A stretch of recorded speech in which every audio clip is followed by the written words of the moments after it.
Good day, everyone. For item number 2, our given is y is equal to x squared minus 2x plus 3 and y is equal to 4 minus 2x.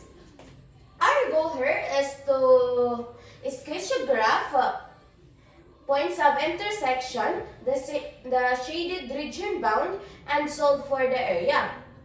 But before we sketch a graph, we need first make a table of values of each function. So let's make a table for the table of values.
So the first function, y is equal to x squared minus 2x plus 3. So for the x and y,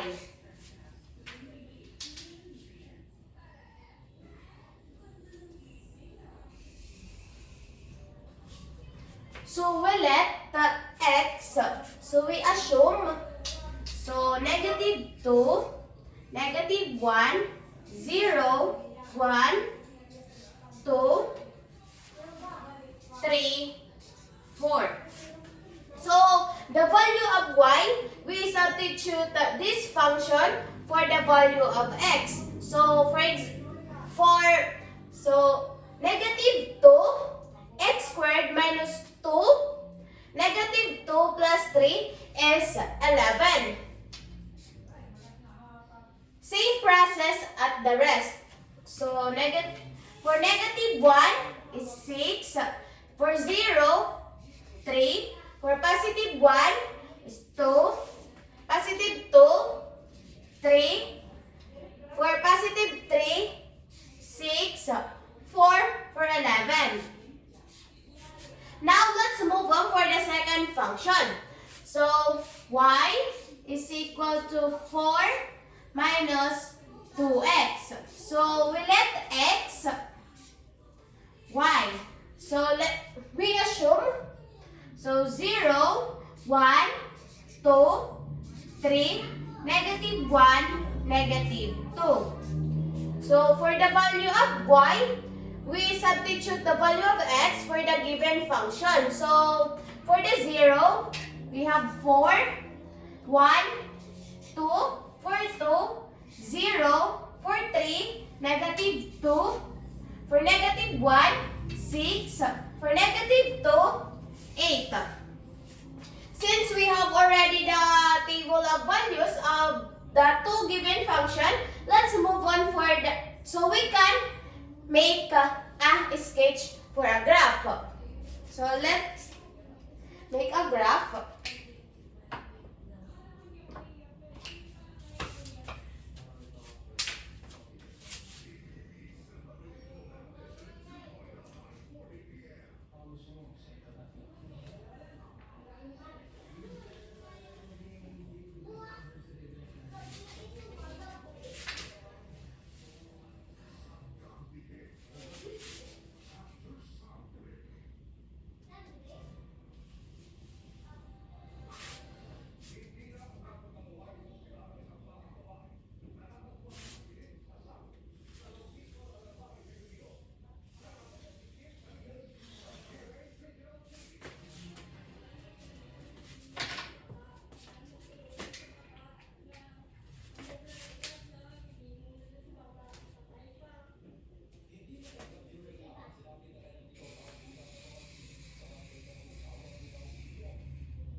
2, 4, 6, 8.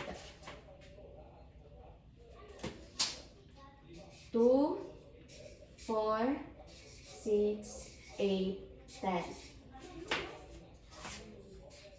Negative 2, negative 4, negative 2, negative 4.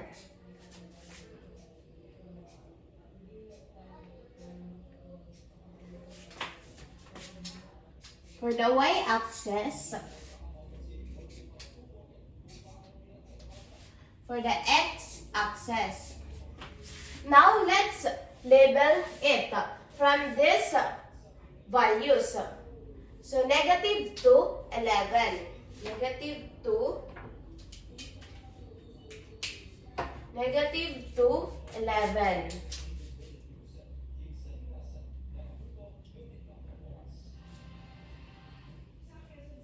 Negative 11. Negative 1, 6. Negative 1, 6.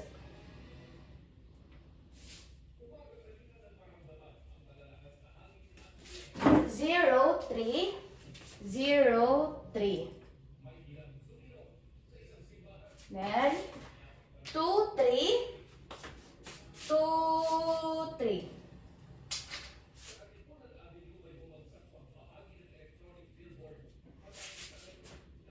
3, 6, 3, 6.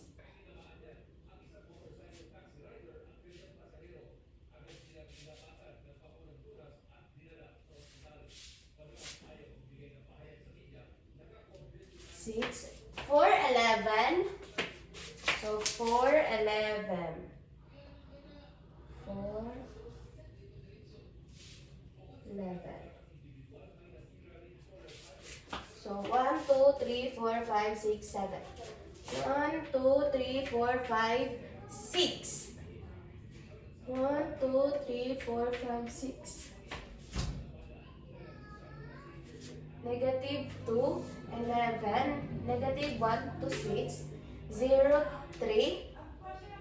1, 1, 2. 1, 2.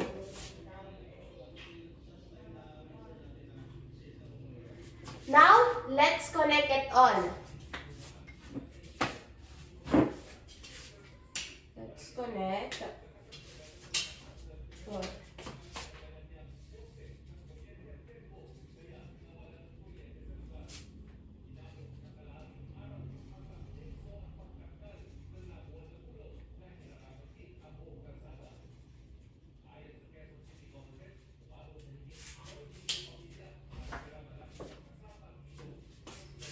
Let's connect.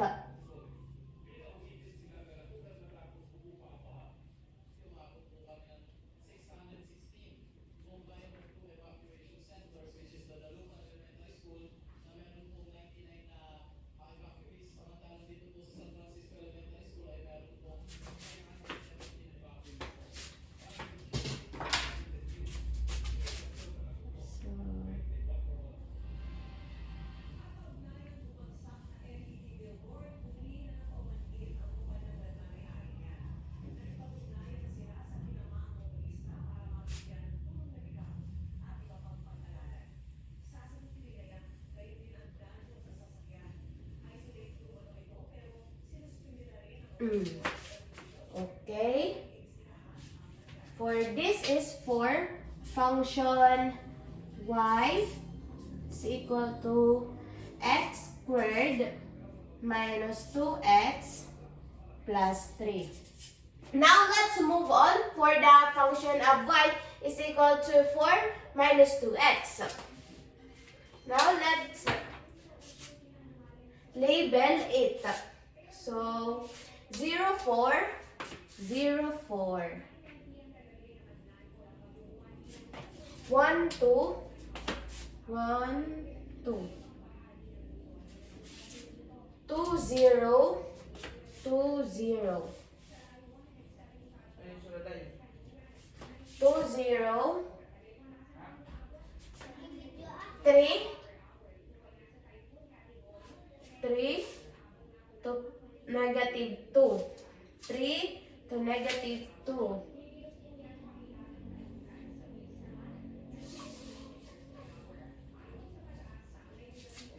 Negative 1 to 6. Negative 1 to 6. Negative 2 to 8. Negative 2 to 8.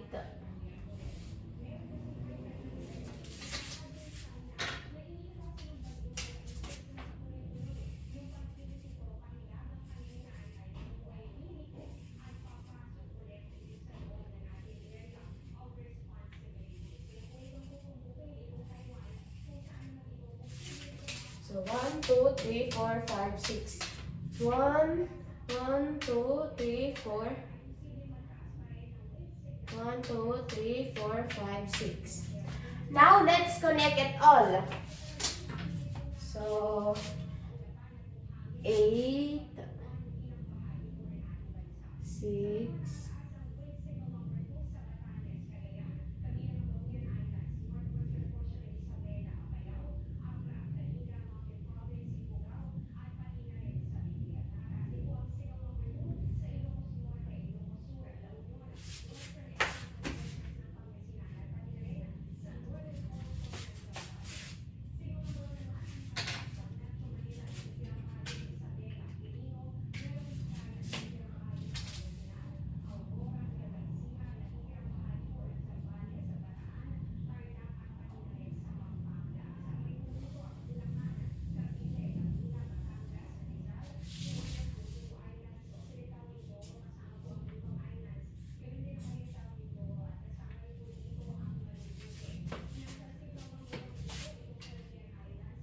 This is y is equal to 4 minus 2x. For our shaded region, bound is here.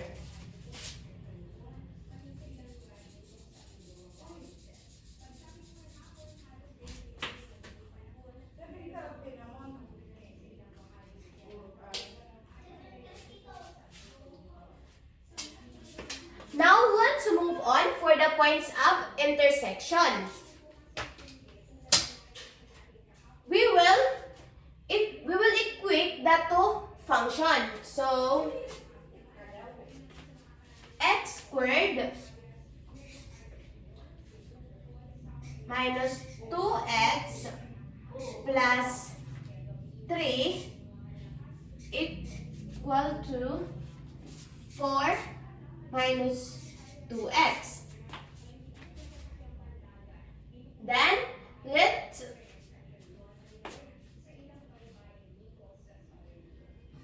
factor it out.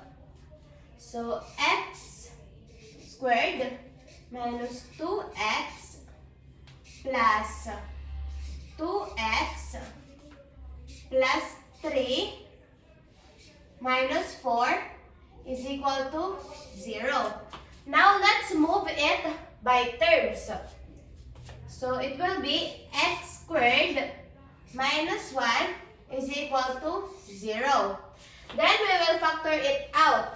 So it will be x minus 1, then x plus 1 is equal to 0. Then x minus 1 is 1 is equal to 1, and x plus 1 is x is equal to negative 1. Therefore, our points of intersection is positive 1 and negative 1. Now let's move on for the area. Now let's solve for the area.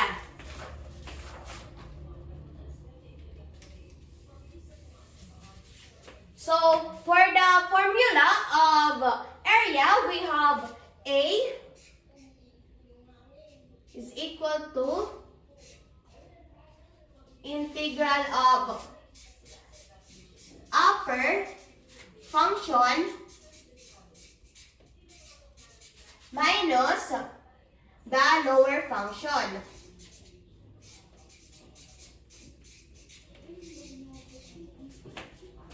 From A to B.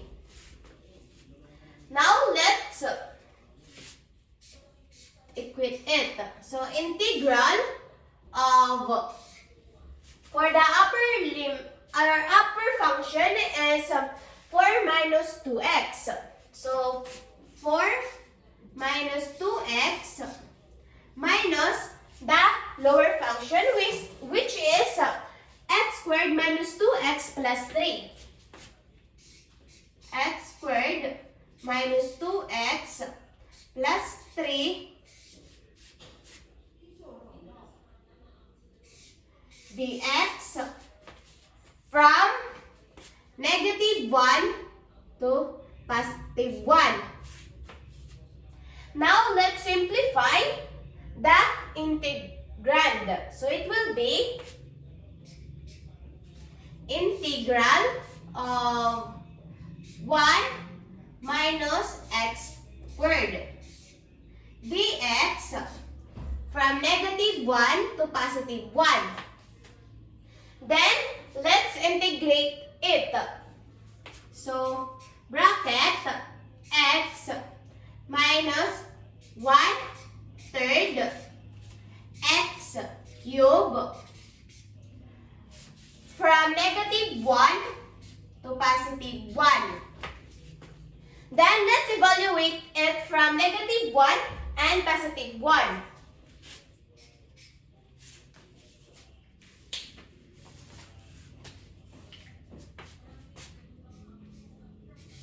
Bracket.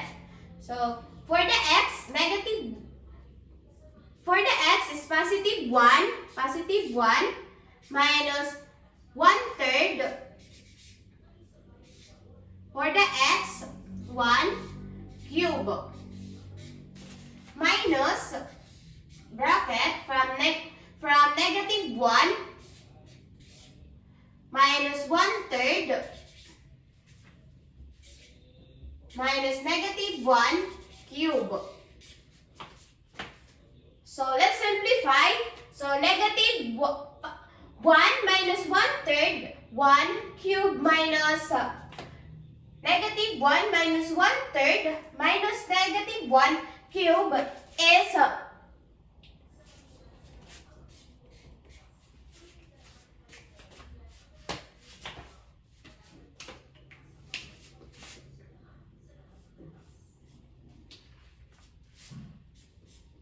is 1.333 square units. Therefore, the area of the boundary region is 1.333 square units.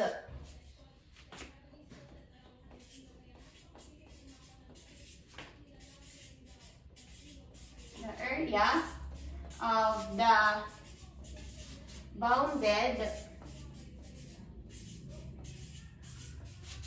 region is 1.333 square units.